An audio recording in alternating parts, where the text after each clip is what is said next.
തൈവാനിൽ നടന്ന അന്താരാഷ്ട്ര roller skating open ചാമ്പ്യൻഷിപ്പിൽ മെഡൽ കൊയ്ത്ത് നടത്തിയിരിക്കുന്ന പത്തനംതിട്ട ജില്ലയിലെ 2 സ്കൂൾ വിദ്യാർത്ഥികളുടെ വാർത്തയാണത്. ജുലൈനയും ആതിദേവും സ്വർണം, ബ്രോൺസ് അടക്കമുള്ള മെഡലുകളാണ് നേടിയത്. നമുക്ക് കാണാം ഇനി നാടിന് അഭിമാനമായി മാറുന്ന ആ കൊച്ചുമിടുക്കരുടെ വിശേഷങ്ങൾ. അത് പങ്കുവെച്ചുകൊണ്ട് നമ്മുടെ ഇന്നത്തെ ഗുഡ് മോർണിംഗ് കേരളം ഇവിടെ പൂർണ്ണമാവുകയാണ്. കൂടെ നിന്ന് ഏവർക്കും ഒത്തിരി സന്തോഷം, സ്നേഹം. അതിനുശേഷം വാർത്തകളുമായി ആര്യ നാരായൺ ചേരും. നമസ്കാരം. എൻ്റെ ഒപ്പം ഇരിക്കുന്ന ഈ കൊച്ചു മിടുക്കനും മിടുക്കിയും രാജ്യത്തിനു വേണ്ടി മെഡലുകൾ വാരിക്കൂട്ടിയ ആൾക്കാരാണ്. തായ്വാൻ ഓപ്പൺ ചാമ്പ്യൻഷിപ്പിൽ റോളർ സ്കേറ്റിങ്ങിലാണ് ഇരുവരും മെഡലുകൾ വാരിക്കൂട്ടിയത്. പേർ സ്കേറ്റിങ്ങിൽ ഇവർ ഒരുമിച്ചായിരുന്നു. 2 പേർക്കും ഗോൾഡ് മെഡലും കിട്ടിയിട്ടുണ്ട്, ആതിദേവും ജുലൈനും. അല്ലേ, തായ്വാനിൽ പോയിട്ട് ഏതിനത്തിലാണ് നമുക്ക് ഗോൾഡ് കിട്ടിയത്? പേർ സ്കേറ്റിങ്ങിലും കപ്പിൾ ഡാൻസിനും ഗോൾഡ് കിട്ടി, സോളോയ്ക്ക് ബ്രോൺസ് കിട്ടി. എന്ത് കൂളായിട്ടോ പറയുന്നില്ലേ ഗോൾഡ് കിട്ടിയ കാര്യം. മോനെ, എനിക്ക് ഗോൾഡ് കിട്ടിയേ? പേരിന് ഗോൾഡ് കിട്ടി, ഇൻലൈന് ബ്രോൺസും കിട്ടിയില്ലേ? സന്തോഷമാണോ? എങ്ങനെയുണ്ട് തായ്വാനിലൊരു യാത്രയും അവിടുത്തെ ഒരു പേർ സ്കേറ്റിങ്ങിലൊക്കെ പങ്കെടുത്ത് എങ്ങനെ ഉണ്ടായിരുന്നു? കൊള്ളായിരുന്നു. അഭിമാനം തോന്നി മെഡലൊക്കെ, ഗോൾഡ് മെഡലൊക്കെ കിട്ടി അവിടെ നിൽക്കുമ്പോൾ? ഇനി എന്താ ആഗ്രഹങ്ങൾ? ഇങ്ങനെ വലിയ വലിയ സ്ഥലത്ത് പോയി ഗോൾഡും അങ്ങനെയൊക്കെ മേടിക്കണമെന്നുണ്ട്. ആണോ?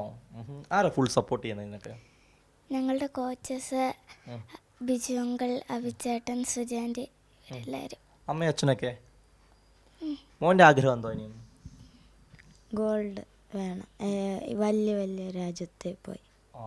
കുട്ടികളുടെ വലിയ ആഗ്രഹങ്ങളാണോ, വലിയ സ്വപ്നമാണ് അവർക്ക്? ആദിദേവനും ജുലൈനും ഉള്ളത്. ആദിദേവൻ്റെ അമ്മയോടെ ചേരുന്നുണ്ട്. ഞാൻ മനസ്സിലാക്കുന്ന ഇവരിപ്പം ഐസ് സ്കേറ്റിങ്ങിൻ്റെ നാഷണൽ ലെവലിലേക്കുള്ള സെലക്ഷന് വേണ്ടിയുള്ള തയ്യാറെടുപ്പിലാണ് അല്ലേ? അതെ അതെ അതെ, അതിനുള്ള തയ്യാറെടുപ്പിലാണ്. അതിനിപ്പോൾ ഈ മറ്റന്നാൾ ഞങ്ങൾ ഇവിടുന്ന് പുറപ്പെടും. ദെഹ്റാദൂണിലാണ് അവർക്ക് ക്യാമ്പ്.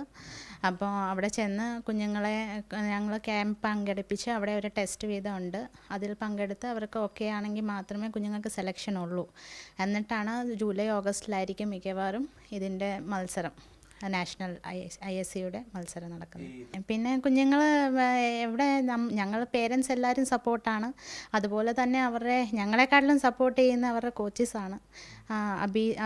അഭിജിത്ത് അമൽരാജ്, നമ്മുടെ വേൾഡ് ചാമ്പ്യൻ, പിന്നെ വക്കാസിയ ലക്ഷ്മി നാരായൺ, പിന്നെ ബിജു അങ്കിൾ, സുജയ ആൻറ്റി. ഞാനും ഒരു ടീച്ചറാണ്. ഞാൻ ലേമോണ്ട് സ്കൂളിലെ ടീച്ചറാണ്, മോളുടെ തന്നെ സ്കൂളിലെ ടീച്ചറാണ്. അപ്പോൾ ഞങ്ങളെല്ലാവരും ഈ കുഞ്ഞുങ്ങൾക്ക് വേണ്ടിയിട്ടാണ് എല്ലാ സപ്പോർട്ട്, അവർക്ക് എല്ലാ തരത്തിലുള്ള സപ്പോർട്ട് ഞങ്ങൾ കൊടുക്കുന്നുണ്ട്. സ്കൂളിലോ പഠിക്കുന്നത്? Saint Gregorios senior secondary school. എത്രാം ക്ലാസ്സിലാണ് പഠിക്കുന്നത്? ഇനി 6-ലോട്ട്. മോളോ? ഇനി 4th-ലോട്ട്. ഏത് സ്കൂളാ? ലേമൺ ഗ്രീൻ സ്കൂൾ, വാഴമുട്ട. 2 പേരും ഇപ്പോൾ സ്കൂളിലൊക്കെ വലിയ അഭിമാനമാണ്, നാടിനാകെ അഭിമാനമാണ് ഈ കൊച്ചു കുട്ടികൾ. അവർ വലിയ സ്വപ്നങ്ങളാണ്. ഇനി കൂടുതൽ രാജ്യങ്ങളിലെത്തി കൂടുതൽ മെഡലുകൾ നേടണം എന്നാണ്, വലിയ ചാമ്പ്യൻഷിപ്പിൽ പങ്കെടുക്കണമെന്ന് ആഗ്രഹം. ആഗ്രഹം സാധിക്കട്ടെ എന്ന് ഞങ്ങൾ ആശംസിക്കുകയും ചെയ്യുന്നു.